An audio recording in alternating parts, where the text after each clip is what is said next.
What up, bass heads? Been a long time since I did a live stream. If we haven't met yet, my name is Ted and I talk bass. And I want to share something with you real quick before I get on with my Sunday. How do I start this here? I just came across this bass player who I'm so impressed by on Instagram. And, you know, I spend time in the forums and whatnot. And, you know, a lot of times folks are looking for shortcuts and excuses and yada, yada. Listen, man. I'm a dude on the internet. Yeah, I got a community groove school. You can find it at tedtalkspace.com. Hit the groove school link. It is not a traditional course. People don't finish courses. They just don't. Statistically, people don't finish courses. It's a community, and you get out of it what you put into it. All right? So I came across this young lady on Instagram, and I'm going to tell you what really impresses me about her. First of all, copyright be damned. Let's listen to her play. This is her 3-month progress.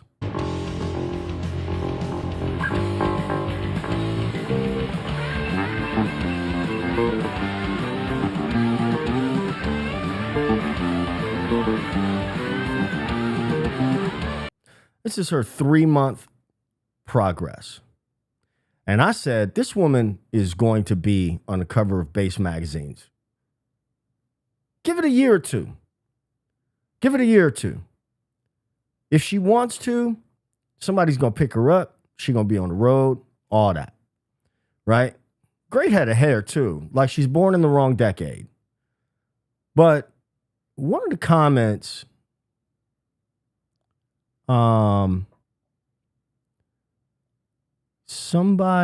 where's this comment? Holy moly, what is your practice routine? How come I can't see the replies? Somebody says, I'm not practicing enough. But here was the comment.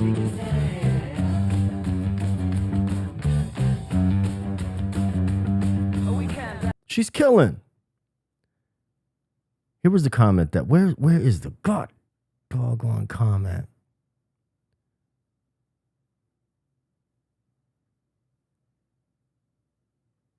Where is the comment? Somebody asked her what course she was taking. And her response was that she wasn't taking a course. She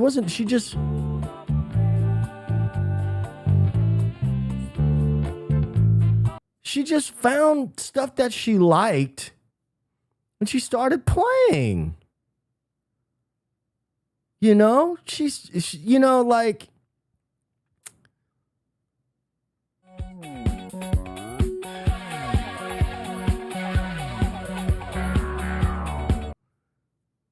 you have to follow your inclinations, man. You know? You have to follow your inclinations. It's really that simple. It's really, really that simple. Let me see. I'm going to find something for you here.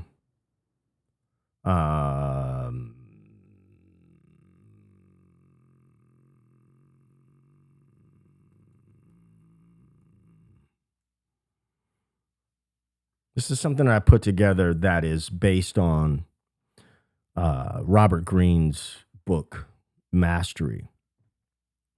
You can get a bass player skills checklist if you want to check it out. If you don't want to check it out, don't check it out. But the first thing is, you know, Robert Greene argues that, you know, you already have inclinations wired into you from childhood. Now, when it comes to the instrument, your inclination What kind of music do you like? I'm always asking a question. What kind of music do you like? Who do you want to? What kind of music do you want to play? If you don't want to play jazz, don't play jazz. If you want to play rock, play rock. Learn how to play rock. How do you learn how to play rock? You learn how to play rock by listening to rock, absorbing that music, which is phase 2, deep observation. Deep observation. What are you observing about that music? Skills acquisition. What skills do you need to acquire in order to play that music? That music. What skills do you need to acquire the music? And then if you'll go on side quests for sure. I've gone on several different side quests, right? For the rest of the year, I'm going to be playing a lot of blues. Yesterday, I played a blues gig from 2:30 to 7:30. And the band leader specified 4-string. Just stick with me here. And so I brought my 4-string modern vintage, a passive bass, and it was a trio. There's no keyboard player to hide behind or whatever. And this guy is, Sam Forshee is the guy's name, and really just brilliant blues guy. And I could play blues. I play blues all the time. But then I thought, maybe I should study some more blues, because I'm about to be in a space where I'm playing a lot of blues.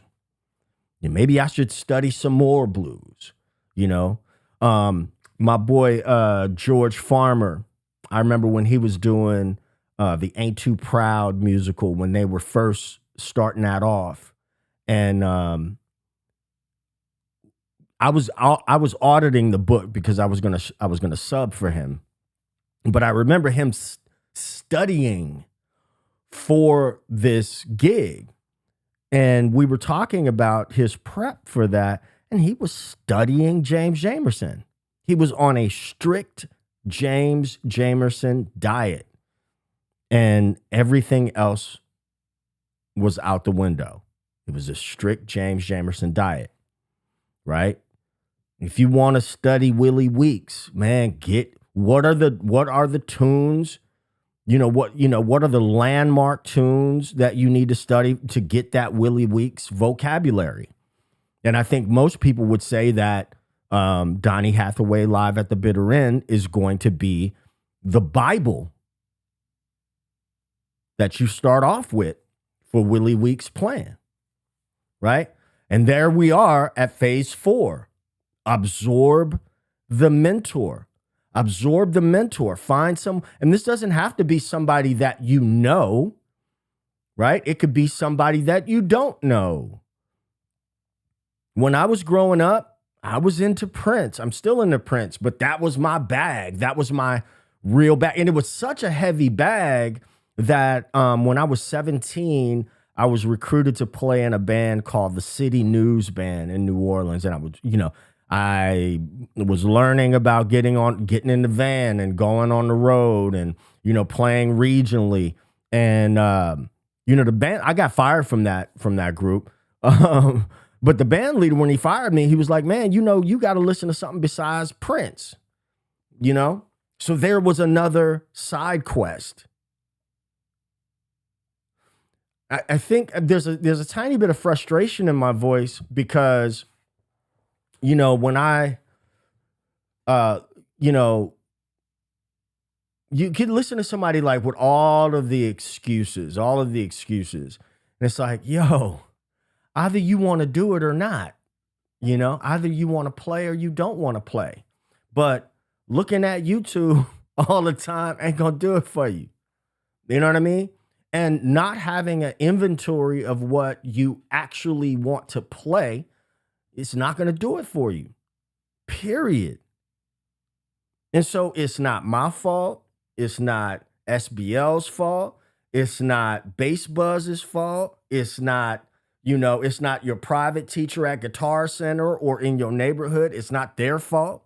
You know, I taught at Guitar Center for about 1.5 years, 2 years, something like that. And there were some people that just came in and it's like, and I get it. Some people just want that time to kind of kick it or whatever. But look, if you go to a lesson on whatever day you go to the lesson on, and then you got 7 days to come back, but you haven't touched the instrument at all, well, what do you want? You can't do 10 push-ups in one day and expect to be ripped. It's a process. You know what I'm saying? I'm saying this with love, but I'm a little bit of tough love as well. You know what I mean? So, again, let me go through this one more time, because everything I'm saying is like right here.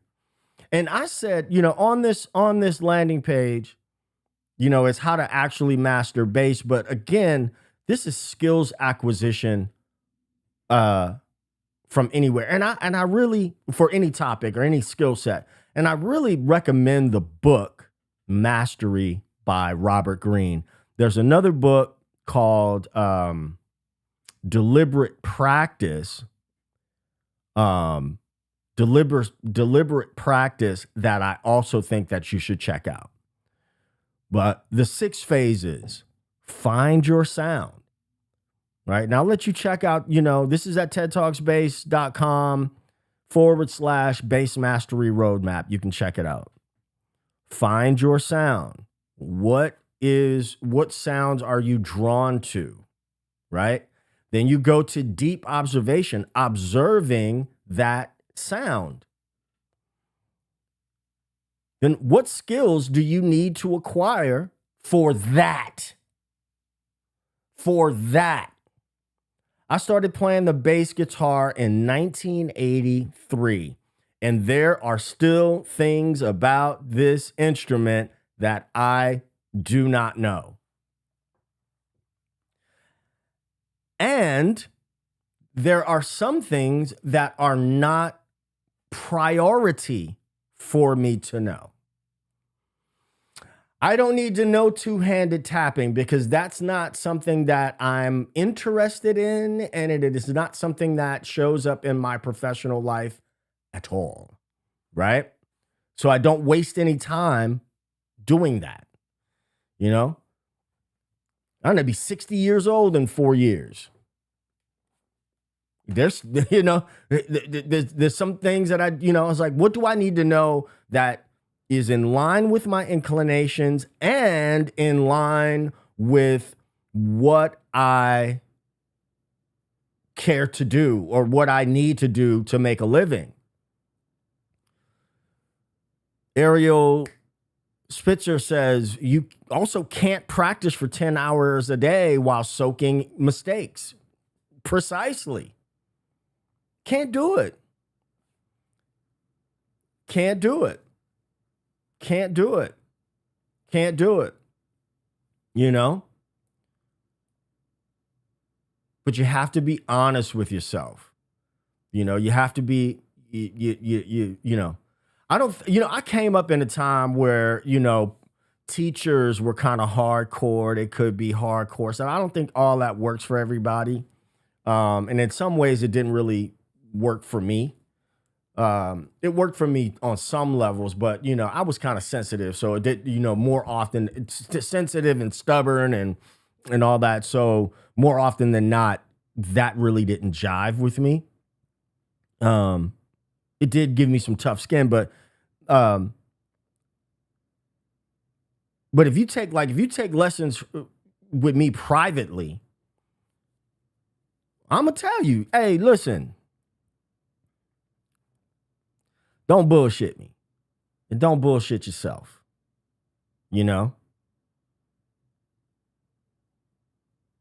Here's the thing. Bam. Whatever that topic is, either you're going to practice it or you're not going to practice it. Either you're going to ask questions or you're not going to ask questions. You know what I mean? Either you're going to... Everything that I've ever done on YouTube has, like when I do a song tutorial or something like that, I'm saying, look, this is the way I hear it and this is my process for learning it, right? I'm always trying to share processes. But don't be a passive observer. You know, don't be passive. I don't know if that's the phrase I want to use, but it's super attainable. It's more attainable than you think, right? But sometimes you got to have blinders on, right? I highly suggest you check out the book Mastery. Check out this landing page I put together, TEDtalksbase.com, Base Mastery Roadmap. And there are some exercises here as well, right? For instance, the first exercise, and I'll let you check it out and go, you know, grab a piece of paper, write down 3 baselines that hit different for you. Focus on personal significance, right? Not technical difficulty. If it's James Jamerson, Rocco, Prince, Thundercat, Jocko, whoever that is for you, those 3 names are going to be your North Star, right? Jeff Bruce, send me an email. I'm going to be traveling quite a bit here in the next. I'm going to be traveling quite a bit here pretty soon, but shoot me an email. I'm passionate about playing bass. I'm passionate about music. I was standing on the corner of I'm standing on Bourbon, like the corner of Bourbon and Conti yesterday. And I was talking to a tourist and we were just kind of talking about the street and how the street used to be, blah, blah, blah. I'm like, you know, I came of age on Bourbon Street. I used to walk to Bourbon Street. As soon as I figured out how to get out the back door or the window, I was on Bourbon Street and absorbing that. I just wanted to be a bass player, you know? And like sometimes I've played large venues, empty venues, big crowds, little crowds, no crowds, whatever. And I'm just like, what are the skills that I need to do this right here, right now? Anyway, I'm tangenting. I'm actually going to church this morning because I feel like I need to. I haven't walked into a church in a long time. And I'm going to my mama's old church. I haven't been there since her funeral, but today is a day I feel like I want to do that. Anyway, go check out the landing page. I'll let you guys know some updates coming soon. We're almost at the end of the Sissy Strut New Orleans Funk workshop over at Groove School. However, if you try the trial, you can jump. It's self-paced. You can jump on anytime. But again, Groove School is not a traditional course. I am in that community every single day. That is where you post videos, you get feedback and things like that from me directly. So, it's there for you. All right. I'm gonna go try to see if I can get saved. It ain't rocket science. It's pocket science. Peace.